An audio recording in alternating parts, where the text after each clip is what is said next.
Olá, Denilson, boa noite. Boa noite aos colegas que estão com a gente nessa mesa de discussões virtual aí, né? Sempre bom revê-los, mesmo que virtualmente. Leonardo, Fernando, a gente já se conheceu de outros eventos aí, né? Trabalhamos muito, todos muito atuantes nessa área, né? Dos cuidados com o uso da água, o uso eficiente da água. Então, fui convidado, né, pelo Denilson. Então, em nome do Denilson, agradeço a todo o sistema CREA aí que mútuo que faz esses eventos acontecerem e trazer informação aí para o nosso público que está nos acompanhando, né? Então, boa noite e obrigado pela participação de vocês. Como o Denilson falou, fiquem à vontade para mandar aí perguntas, né? E, enfim, sugestões no chat aí do YouTube. Bom, gente, então, fazer uma breve apresentação dos trabalhos que a gente tem aqui. Eu não vou fazer uma apresentação, não vou compartilhar a tela, tá? O professor Denilson pediu para eu falar um pouco dos trabalhos, então, de maneira resumida, eu trabalho com viabilidade econômica de irrigação, tá, gente? Eu sempre gosto bastante de frisar que eu não sou vendedor de irrigação, então eu não chego para um produtor ou para pesquisadores e falo, é preciso irrigar, né? Eu acho que nós somos pesquisadores que estudam a necessidade ou não de irrigação, a viabilidade naquela determinada área. E quando a gente fala em viabilidade, nós estamos levando em conta toda a questão de sustentabilidade, toda a questão aí dos nossos recursos hídricos, né, da disponibilidade hídrica. Então, eu fico muito contente em estar com vocês, né? O Fernando, que é engenheiro ambiental e sanitarista, né, Fernando? E o Leonardo é nosso gerente de recursos hídricos, que trabalha muito forte nisso. Então, estou bem à vontade aqui e algumas coisas que eu vou falar aqui é mais para a gente incentivar mesmo o debate. Acho que esses momentos são muito importantes nessa correria maluca que a gente vive aí.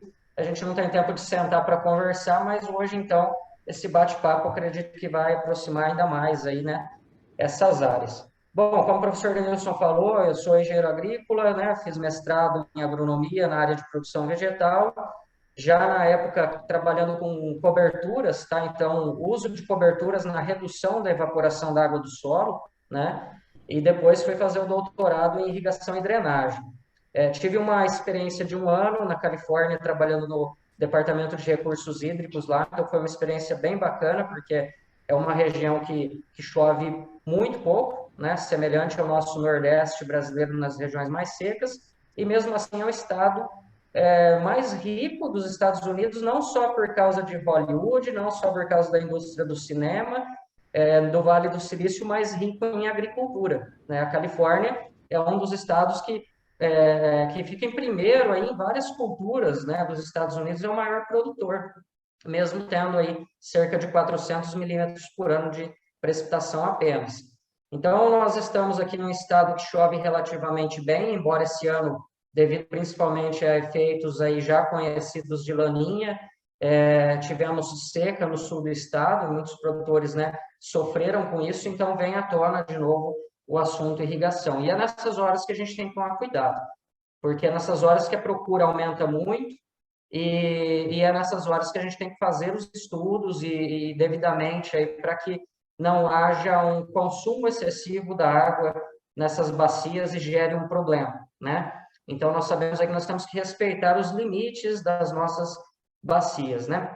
Então, trabalhando aí nessa questão de viabilidade econômica, a gente sempre trabalha com opções para reduzir o déficit hídrico, né? Eu não trabalho apenas com a irrigação, e sim com maneiras e manejos aí que reduzam o efeito do déficit hídrico e, claro, o estudo por bacia, né? Quais regiões e microclimas que são mais ou menos favoráveis à prática, pensando sempre na viabilidade tanto econômica como ambiental, né? Agora, recentemente, aproveitando então também, Denilson, nós trouxemos uma sede do Instituto Inovagre aqui para Mato Grosso do Sul, né? Fica aqui localizado em Chapadão do Sul, que representa aqui na tríplice fronteira Goiás, Mato Grosso e Mato Grosso do Sul. Essa sede representa a região centro-oeste. O que é o Instituto Inovagre? É o Instituto de Pesquisa e Inovação na Agricultura Irrigada. Ele foi criado há 15 anos, tá? Uma atuação muito forte no Nordeste.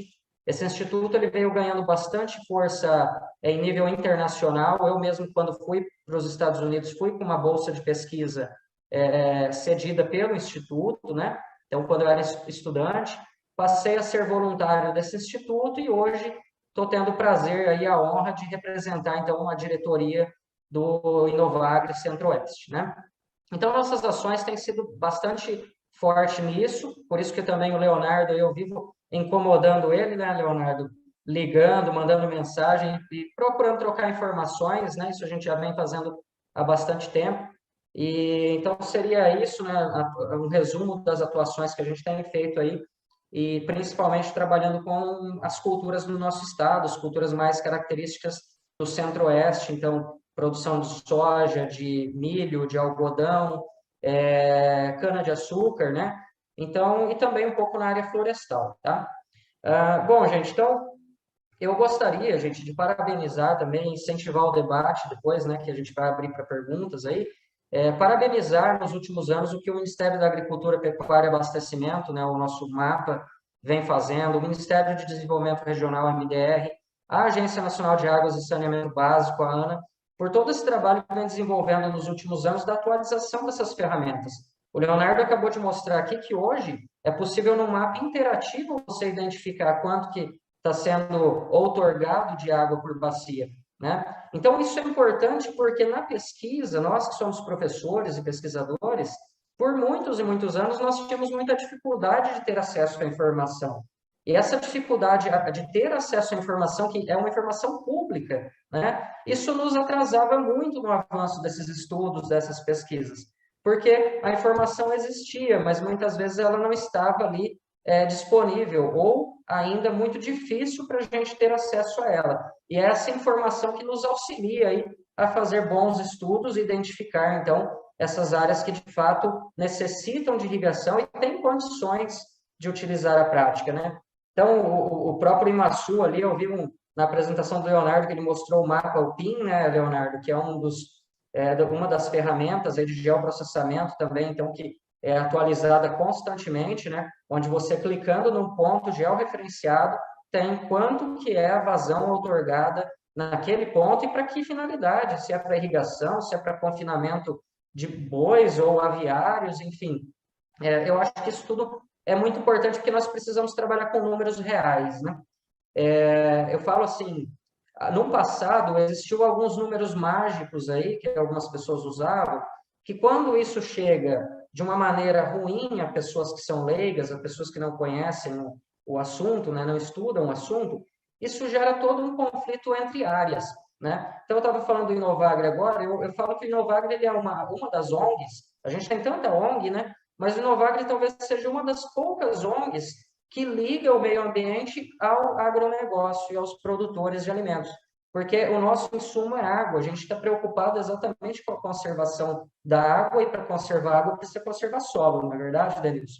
Então, assim, é isso tudo que a gente tem trabalhado e mostrando que não adianta a gente ficar com briga, com disputa de queda de braço, né? Eu falo isso porque eu vejo que no passado existiu até a tentativa de colocar a irrigação como a irrigação sendo apenas uma usuária de água e não uma consumidora de água. Mas aí, então, nós estamos assassinando a questão técnica do que é um uso consultivo, né? Nós temos que lembrar que nós não estamos num circuito fechado, então, quando você irriga, você precisa respeitar os limites de captação daquela microbacia, porque, embora a água não saia do planeta, embora a água, de fato, ela volta para a atmosfera e ela vai se tornar chuva, né? E quase que 100% da água que passa por uma planta sai pela transpiração, ela volta para a atmosfera, é pouquíssima a parcela, é insignificante a parcela que fica, né, no alimento, nos grãos, enfim. Então, eu acho que isso tudo é muito importante, mas nós temos que lembrar que as massas de ar, elas vão precipitar, vão levar essa umidade para uma determinada região e não necessariamente a mesma quantidade que você capta num rio volta em forma de chuva. Então, esses cuidados que a gente tem que ter, né? Mas eu entendo isso porque a agricultura irrigada ela foi muito sacrificada durante muito tempo. Aquele número, né? 70% da água. Nossa, isso assusta qualquer leigo. Qualquer leigo que ouve isso assusta. Então, o que a gente tem que trabalhar são com esses números reais, que 2% da vazão de todos os rios brasileiros é utilizado em captação de água apenas. De todos os rios brasileiros que escoam para o mar anualmente, apenas 2% é captada para uso na irrigação. Esse é o número, né? Esse é o número que a gente precisa mostrar. Eu acho que é por aí.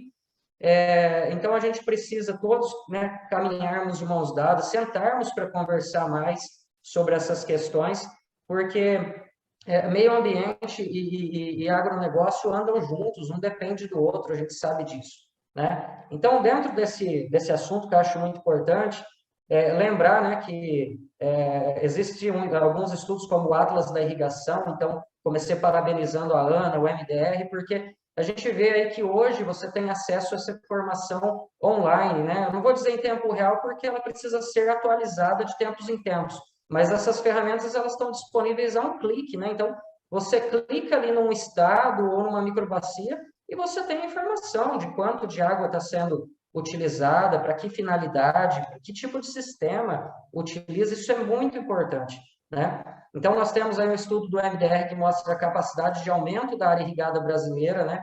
De hoje, de cerca de 8 milhões de hectares, que tem a capacidade para expandir para quase 60 milhões, ou seja, um aumento aí de mais de 7 vezes o que a gente tem hoje, sem desmatamento, sem secar rios, né? Então, para que isso aconteça, nós precisamos avançar nessas ferramentas que disponibilizam as informações para os usuários.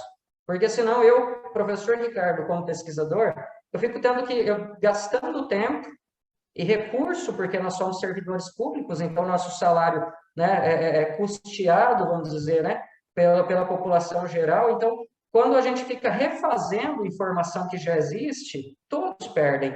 Então, se a informação ela já existe e ela é pública, ela precisa estar acessível. E é aí que eu parabenizo o trabalho que os nossos órgãos vêm fazendo aí nesses últimos anos. Dentro disso, gente, até alguém pode estar assim, talvez quem é das gerações mais novas, né?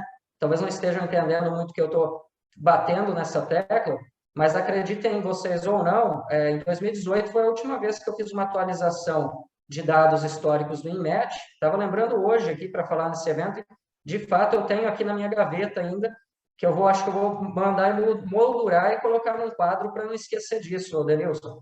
Até 2018, para eu solicitar dados históricos no Instituto Nacional de Meteorologia, eu tinha que enviar um e-mail, um funcionário recebia esse e-mail, pegava os dados daquele período histórico que eu solicitei, gravava num DVD e enviava por correio.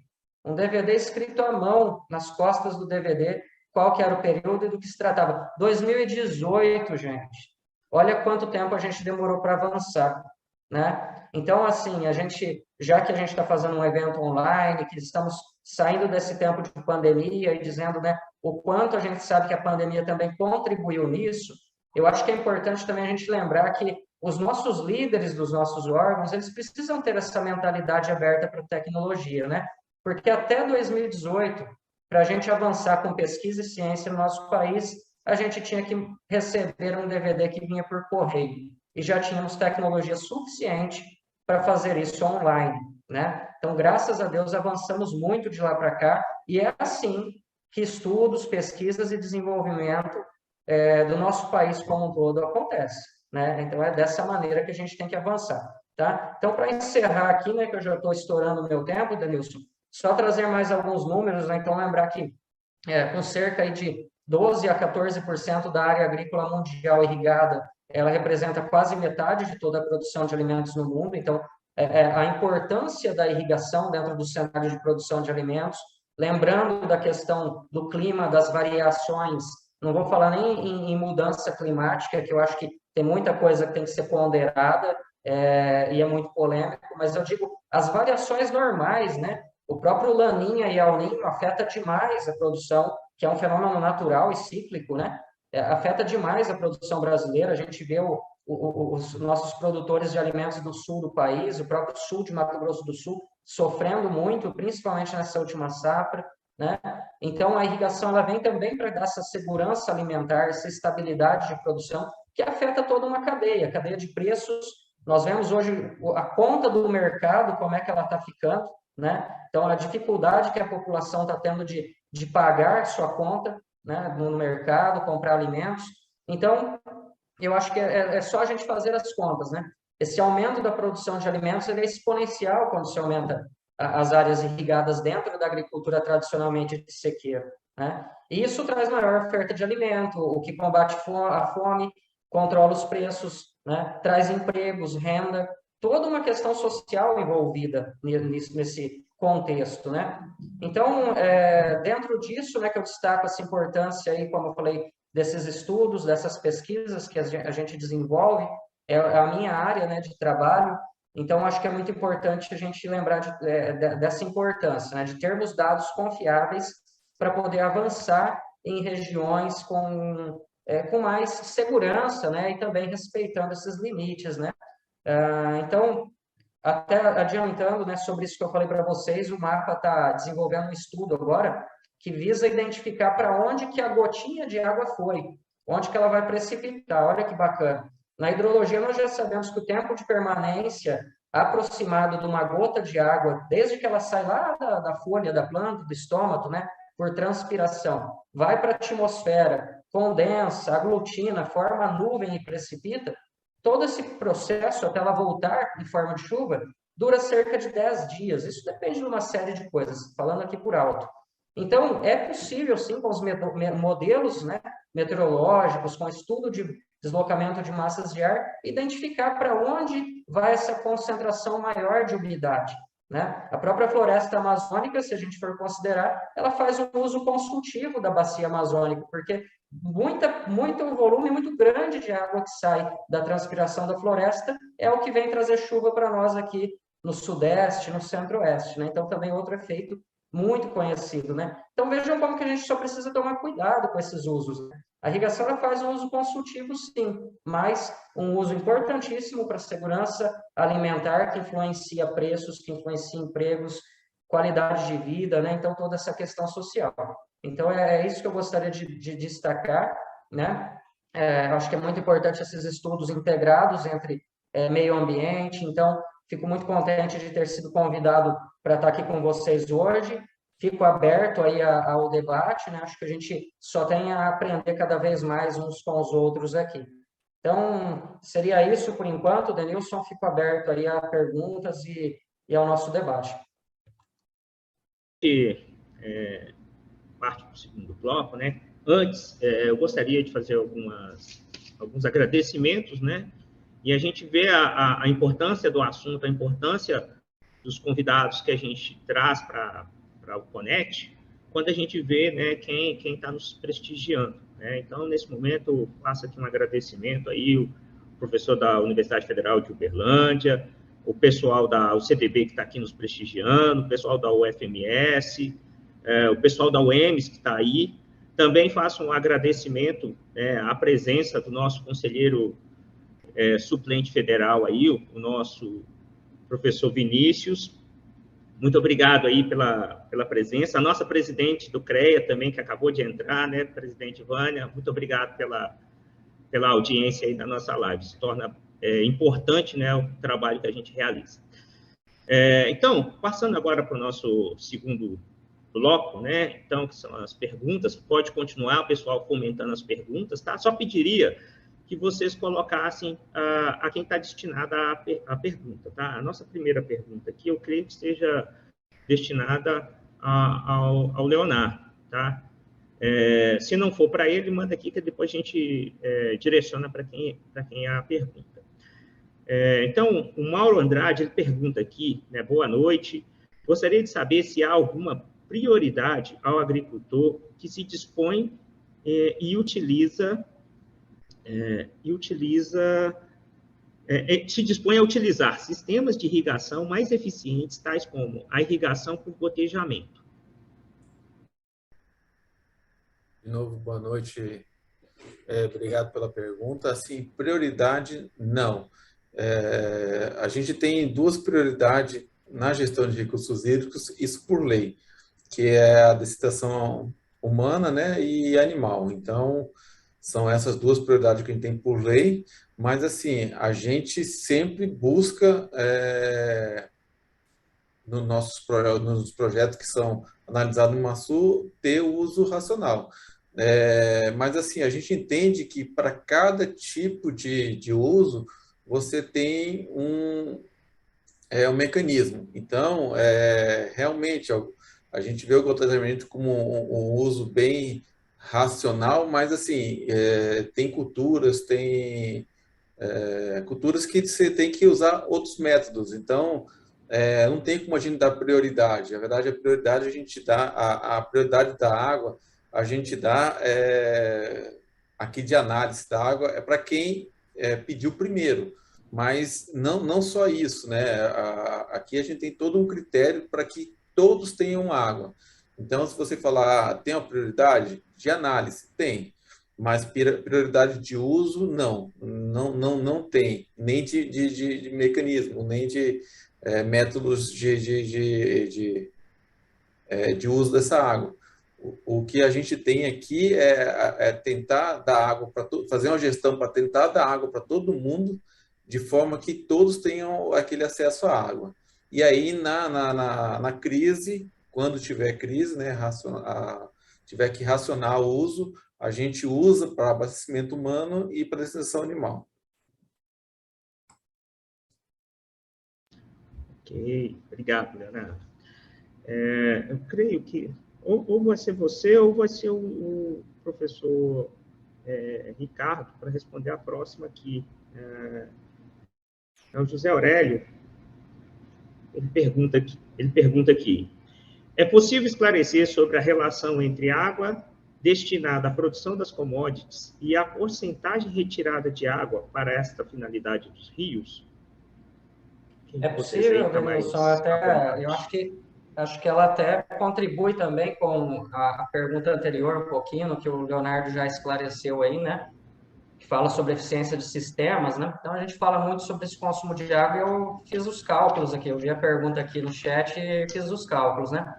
Então, eu vou dar um exemplo, tá, gente, sobre, já que eu estou falando da irrigação voltada para a agricultura e tudo mais, se nós pegarmos aí uma média, tá, gente? Isso tudo tem que levar em conta muita coisa, né? Mas aqui, como um evento rápido, então, fazendo uma conta aí, se uma cultura, por exemplo, soja, se ela consome 400 milímetros de água ao longo do seu ciclo, isso significa que passaram por essa planta 4 milhões de litros. 4 milhões de litros, ok. Quanto de água que de fato sai da lavoura? A gente comercializa a soja, espera ela chegar em torno de 14% de umidade no grão. Isso significa que no grão que é retirado da lavoura e levado embora, isso é semelhante no milho, feijão, arroz, enfim. Estou dando um exemplo.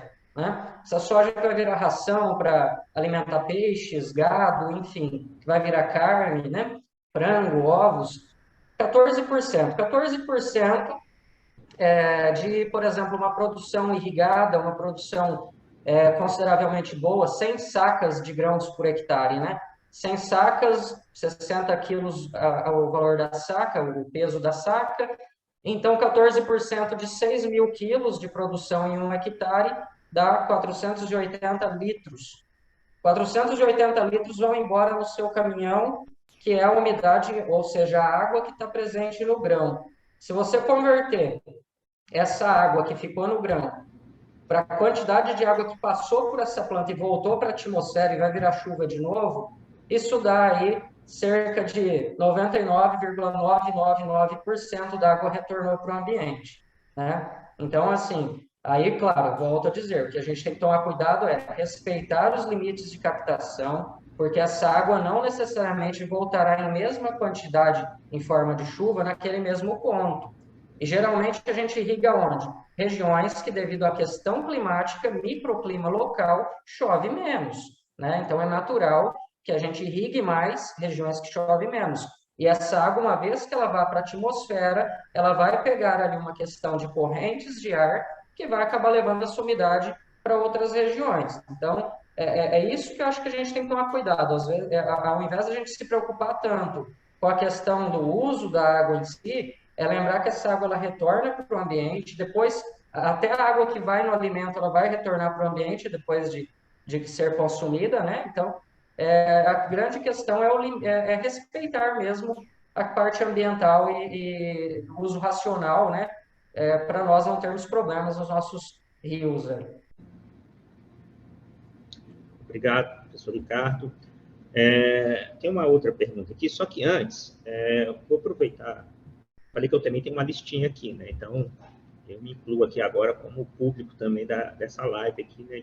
Deixa eu só me corrigir aqui, Denilson, que eu acho que eu pensei uma coisa e falei outra, né? É cerca de 840, tá? Então, para uma lavoura de 100 sacas aí que produza de grão, seja feijão, soja, o que for, 840 litros de água por hectare é o que vai junto com o grão, tá? Que dá os 99,999% da água que só passa pela planta e volta para a atmosfera, tá? Maravilha.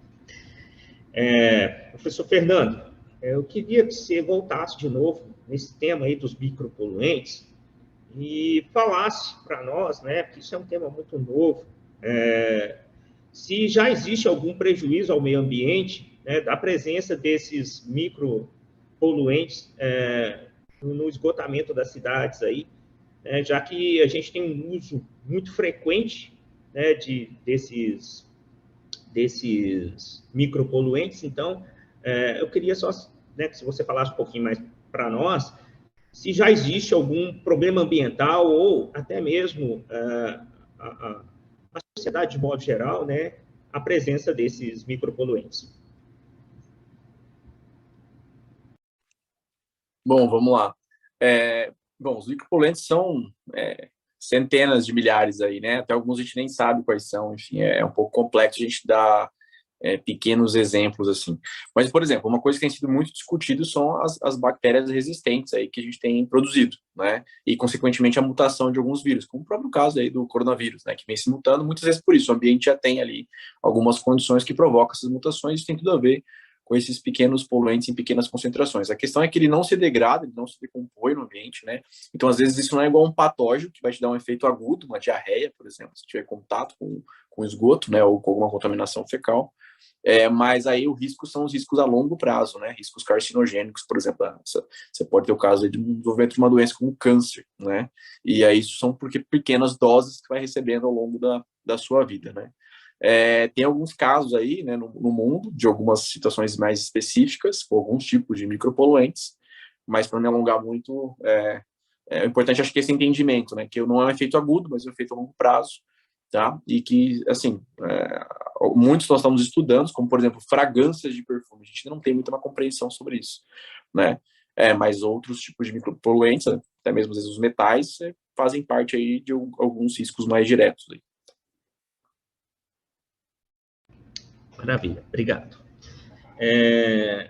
Leonardo, tem uma outra pergunta aqui, que é do nosso conselheiro federal, professor Vinícius de Oliveira, e ele te pergunta o seguinte: qual a metodologia adotada pelo órgão ambiental estadual que tem utilizado para a determinação de vazão ecológica nos rios do estado e por quê? Vamos lá. Eu não sou muito especialista vamos botar assim, invasão ecológica, mas o que eu posso te falar é o seguinte: é muito complicado você ter uma metodologia para vazão ecológica. Por quê? O mesmo rio pode ter trechos que tenham necessidades de vazões diferentes para manter aquela vida ecológica, a vida aquática em pleno funcionamento. Então, você teria que fazer, na verdade, estudos por trecho. O que o Estado faz não para determinar a vazão ecológica, o que o Estado faz para autorizar o uso da água nesses trechos de rios? Então, o Estado ele tem uma determinação de só outorgar. A gente tem uma vazão de referência, que a gente tem a Q95, e a gente tem uma determinação de só outorgar 70% dessa vazão de referência, ou seja, 70% da Q95. E os outros 30%, para que serve? Para todos os outros usos que não sejam consultivos, ou seja, serve para navegação, serve para turismo e serve também para vazão ecológica. Esse é o ideal? Não, talvez não seja o ideal, mas é o que a gente tem adotado para que esses outros usos, inclusive o uso ecológico da água, seja compensado naquele trecho. Então é isso. É muito complicado essa determinação da vazão ecológica, mas sim, existe sim uma água reservada para aqueles usos que não são usos consultivos, que são outros usos, inclusive a vazão ecológica, como também navegação, turismo e outros usos não consultivos, né? Ok, Leonardo, obrigado. Eu devolvo também uma nova pergunta, tá? Você estava falando e eu estava aqui anotando alguns pontos, né, que a gente às vezes fica com dúvida. E aí eu te pergunto, né, todo o uso de água em propriedades agrícolas, ele necessita de outorga? Ou tem algum uso que eu possa fazer sem necessidade de solicitar essa outorga? Vamos colocar assim, todos os usos eles precisam ser cadastrados, tá? Dentro do IMASU. Então, você pega lá, todos os usos precisam ser cadastrados. Todos precisam de outorgas? Não. Somente aqueles que não são determinados com usos insignificantes. Então, a gente tem uma legislação que fala o que é um uso insignificante, tanto para captação via bombeamento, como captação via gravidade, que é a derivação, como também para captação por água subterrânea, por poços, né? Então, você tem toda uma legislação que determina o que é um uso insignificante. Aqueles que não são uso insignificante precisam sim da outorga. Aqueles que, passado daquele limite determinado por legislação, precisa de outorga. E isso vale também para aqueles usos também que não são não consultivos, tipo barramento. O barramento, qualquer uso que altere o regime do corpo hídrico, não só sendo captação, mas lançamento e os barramentos, porque altera o regime também, ele sim, necessita sim do cadastro e dependendo da quantidade necessita sim da outorga. Mas nem todos os usos necessitam de outorga, tá? Tem alguns usos que são insignificantes que se regularizam através só do cadastro. Maravilha, obrigado. Professor Ricardo, eu queria que você, dentro da informação que você tem aí junto ao Instituto, né, que você pontuasse para a gente se aqui no estado a gente tem muito uso, né, de pivô central. Tem regiões que a gente vai que isso, cada 10 propriedades que você passa aí à beira da rodovia, né, você tem quase que 6 propriedades fazendo uso desse equipamento, né? E, completando a pergunta, alguns apontam, né, que o uso do pivô central ele é um vilão na agricultura. Eu queria a sua opinião, né, e esses dados aqui no estado do uso desse equipamento. Denilson, a questão dos sistemas de irrigação, independente se ele for um pivô central, um carretel enrolador, um gotejamento, se for em área total, se for a irrigação, pessoal, acho que está chegando um barulho ali, é porque está chegando chuva forte aqui, onde eu estou, e talvez vocês estão ouvindo o ruído porque é na minha janela aqui, tá, gente? Então, a gente está falando de água e ela veio participar, tá? Então, vamos dar as boas-vindas à nossa chuva aí. Bom, gente, Denilson, me interrompa se estiver muito ruim o ruído da chuva, tá? Com relação a esses dados, se a área for irrigada uniformemente 100%, o cálculo da quantidade de água é o mesmo, tá? Então, se você distribuir linhas de gotejamento em 100% da sua área para fazer uma irrigação uniforme, a quantidade de água é a mesma por hectare. A diferença é apenas a forma de aplicação. O que faz um sistema de irrigação geralmente ter uma eficiência um pouco mais baixa que um gotejamento, por exemplo, seja ele subsuperficial, que é o que o pessoal chama de gotejamento enterrado, ou seja ele em superfície, a diferença é porque você tem perdas por evaporação. Então, o horário de irrigação ele vai dizer o que é eficiência. Falava-se no passado de eficiências de pivô central de 75%. Depende, se a irrigação é feita de maneira noturna, à noite você não tem evaporação. Você só vai ter evaporação nas primeiras horas da manhã, quando a água que está no dossel das plantas, nas folhas, aquela água que ficou retida, vai voltar para a atmosfera em forma de vapor, por isso não chegou no solo para nutrir essa planta, né? Com relação à quantidade de pivôs, Denilson, vocês mais ao sul de Mato Grosso do Sul veem bastante pivô. Não é a realidade do nosso estado todo, né? Nosso estado ainda tem muito recurso hídrico que vai escoando embora até chegar no mar, não está sendo utilizado, tá? Então, nós temos pivô mais ao sul do estado. E aí, eu acho uma coisa interessante, Denilson, que até eu citei um trabalho do MDR no início, né? E eles trabalham muito com a questão da intensificação e áreas de ampliação, de abertura, vamos dizer, de irrigação em áreas que antigamente eram sequeiro, né? Então, apontam alguns polos de intensificação. Eu acho muito interessante, mas uma ressalva que eu gostaria de pensar juntos, tá?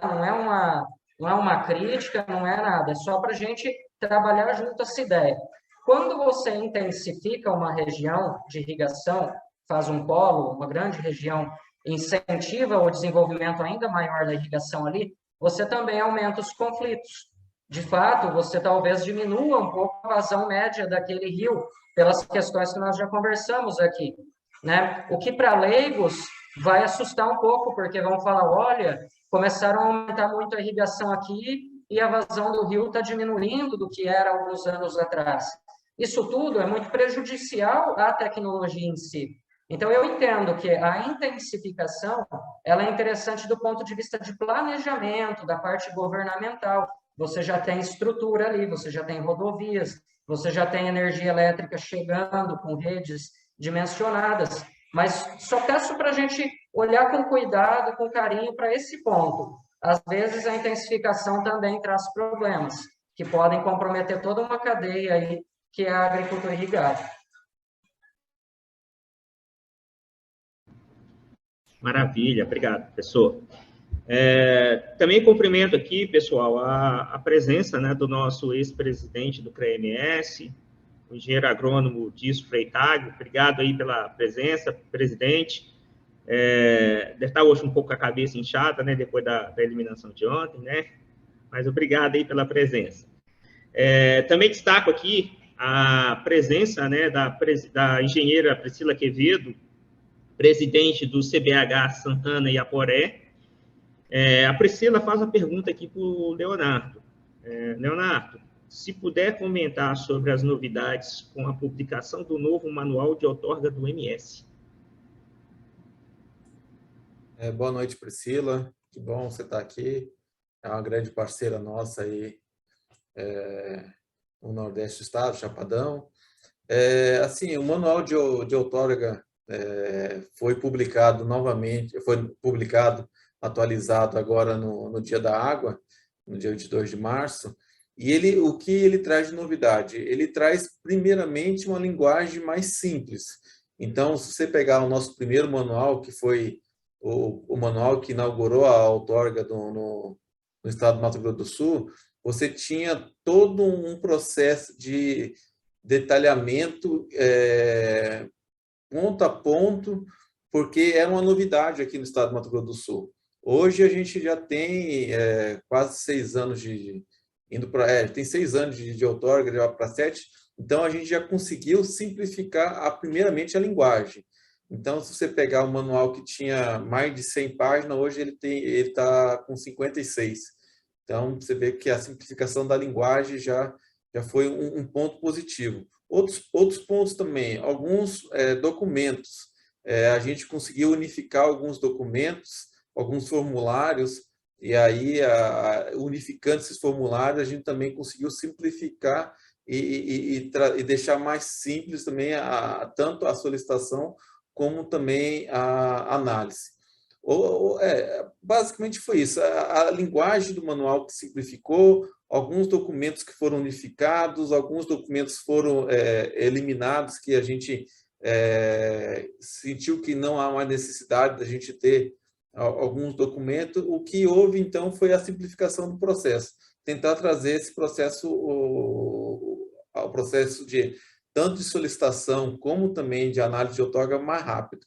E assim, e algumas mudanças que também tiveram no sistema, que foram acontecendo nesses últimos 6 anos, então esse manual também já reflete essas novas mudanças dentro do sistema também, porque o sistema não é só, o manual não é só como se faz a análise, mas também como se solicita. Então, praticamente foram essas as mudanças que tiveram no manual. Maravilha, obrigado, Leonardo. Pessoal, a gente, combinado que a gente ficasse em torno de 1 hora de live, né? Os nossos palestrantes também têm outras atividades, né? E eu queria saber se alguém mais tem alguma pergunta para fazer antes da gente abrir o terceiro bloco. Se tiver alguma pergunta aí, direcionar os nossos palestrantes antes da gente abrir a terceira etapa da nossa live com as considerações.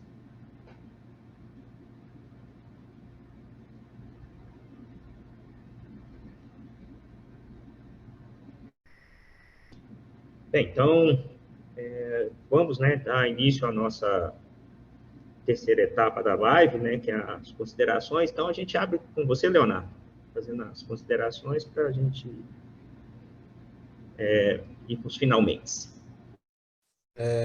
Então, de novo, agradecer, professor Linilson, pelo convite, agradecer ao Ricardo, ao professor Ricardo, ao professor Fernando, por estar aqui discutindo e aprendendo mais com eles aqui.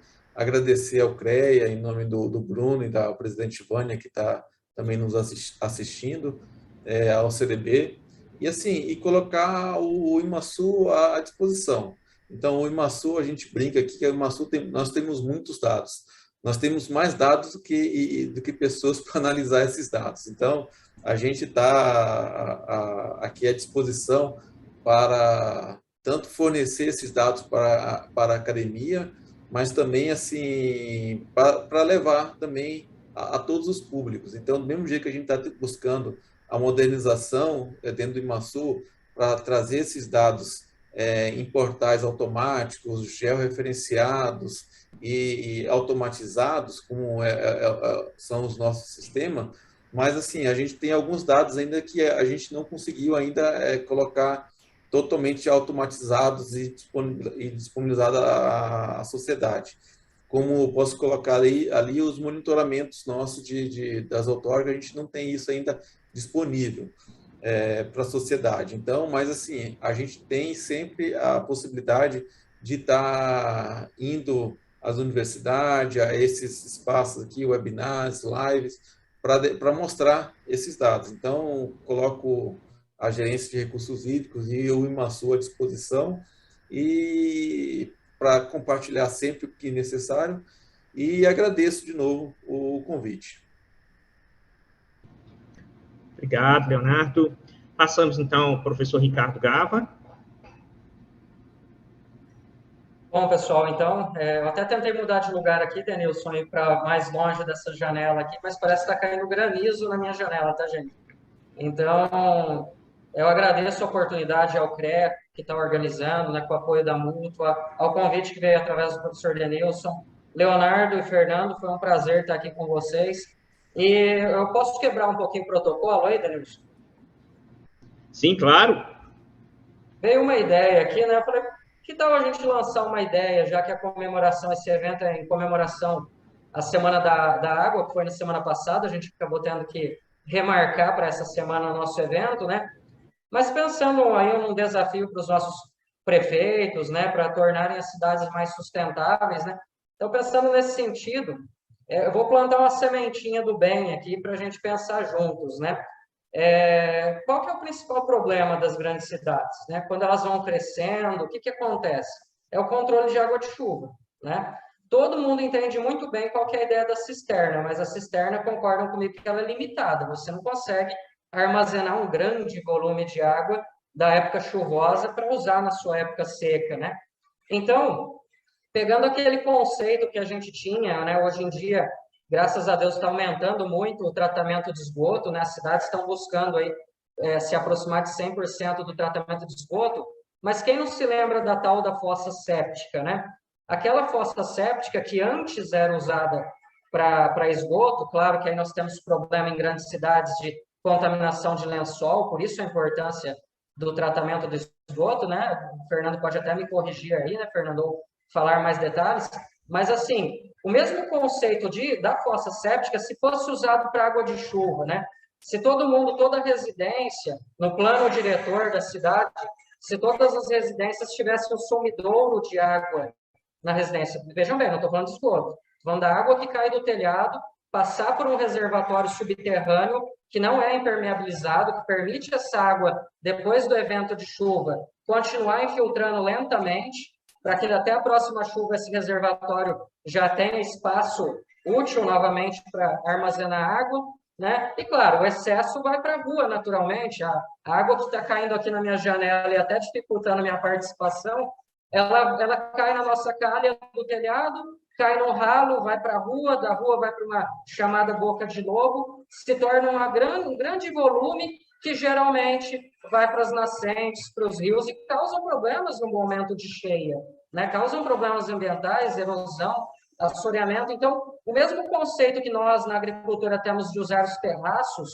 que é a prática conservacionista do solo e água, que é fazer a água do momento da chuva em grande quantidade, ao invés dela escoar superficialmente, ela ficar armazenada temporariamente na calha do terraço, infiltrando lentamente e assim abastecendo o nosso lençol freático, que é o responsável pela vazão dos nossos rios e pela capacidade dos nossos poços. Vamos tentar levar esse conceito também para as áreas urbanas, né?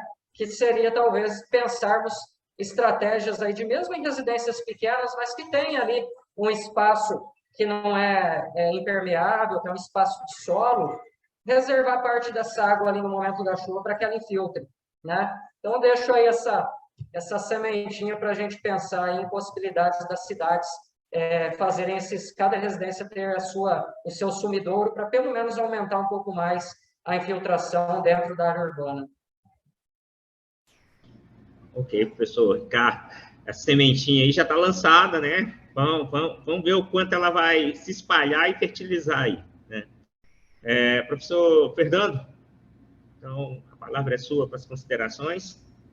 Só queria também agradecer de estar aqui. Eu acho que esse espaço aqui ele é fundamental, né, que a gente possa repetir mais, né, com outras pessoas, com outros parceiros. Agradecer ao CREA, a Vânia aí por ceder esse espaço para a gente. Obrigado, Denilson, pelo convite, né, na sua pessoa. E fico muito contente de estar com o Leonardo, estar com o Ricardo. Aprendi muito aqui hoje, né? Precisava me atualizar um pouco em relação a essa questão da irrigação e um pouco também como é que está o estado aí, né? A gente tenta pelo menos uma vez por ano assistir alguma palestra, alguma coisa para poder estar um pouco a par, né? Um pouquinho que seja, até passar para os alunos e também para os nossos trabalhos, para o nosso dia a dia. Essa sementinha que o Ricardo colocou, a gente vem também tentando, né, fazer que isso aconteça. Eu acho que é muito importante para o Estado, né? Quando eu falo Estado, eu acho que o lado público da coisa, né, incentive, né, empresas, né, o privado para que isso aconteça. Acho que esse é um exemplo bem claro de que a ideia é muito boa, né, a ideia me parece ambientalmente totalmente viável, né. Agora, quando a gente às vezes pensa na questão técnica, econômica, tem alguns entraves, as pessoas pensam na viabilidade, será que compensa, quanto que eu vou gastar de cisterna, aquela coisa toda. E eu acho que o incentivo aí vem como um tchan para atrair, né, tanto empresas, é o que aconteceu com o mercado de energia solar, né? Porque hoje cada esquina tem alguém abrindo uma empresa aí de painel fotovoltaico. A gente precisa talvez fortalecer isso um pouco dentro do nosso tema, que é a água. Eu acho que na irrigação melhorou muito, acho que o Ricardo pode até depois, em outro momento, falar um pouco mais sobre isso. Talvez era muito mais caro antes. E acho que dentro desses conceitos que a gente trouxe hoje, o público pode incentivar, né, a iniciativa privada para que isso aconteça. E aí, quando isso for viável, né, no bolso do cidadão, ele vai realmente colocar isso. Então, um IPTU mais barato, porque alguém adotou alguma medida ecológica, são pequenos exemplos aí que eu acho que a gestão pode ajudar a tecnologia a ser alavancada aí. Então, tento dar mais uma sementinha aí, ou irrigar um pouquinho essa sementinha do Ricardo aí, né, por um pouco mais de informação. Mas é isso, obrigado, e fico à disposição sempre, né, do CREA, do Estado, do município, enfim, de alunos, de todos, até do IMASUR, também tem muito interesse aí com o Leonardo, a gente possa trabalhar mais próximo, né, tentar colocar gente, né, nesses dados, levar informação, a gente sempre quer isso, mas tem as dificuldades. Tomara aí que talvez até a minha sementinha vai ser na Fundect, que traga alguns editais específicos para a gente, conectando aí o estado, com diferentes pesquisadores de diferentes áreas, mas sempre com um tema comum que é a água, por exemplo. É isso, um abração para todo mundo e até mais. Uma boa noite. Ok, Fernando. Pessoal, é engraçado, né? Quando o assunto é bom, né? O tempo passa rápido, né? Nós já estamos aí com mais de 1h30 de live, né? E assim, o assunto não é um assunto cansativo, né? Cada um expôs aí dentro da sua expertise os seus dados, seus pontos de vista, né? Eu agradeço muito cada um dos três que prontamente, assim que eu fiz o convite, aceitaram estar compondo essa live, né? Quando a gente tenta montar um evento como esse, né? A gente tenta ao máximo ser assertivo, né? E eu fico muito feliz ao final desse debate que a gente foi muito assertivo na escolha do nome de vocês, né? Porque o debate foi muito enriquecedor, tanto para mim aqui como debatedor, né, quanto para todos que estão assistindo. Agradeço a todos que estiveram conosco, né, nessas 1h30, se informando, se atualizando, né. Quero agradecer também a toda a equipe do CREMS, né, que prontamente também nos deu todo o suporte para a gente estar realizando esse evento. E fica aí o convite, né, para a nossa próxima live dentro do Connect CREA, né? E um abraço a todos e até a próxima.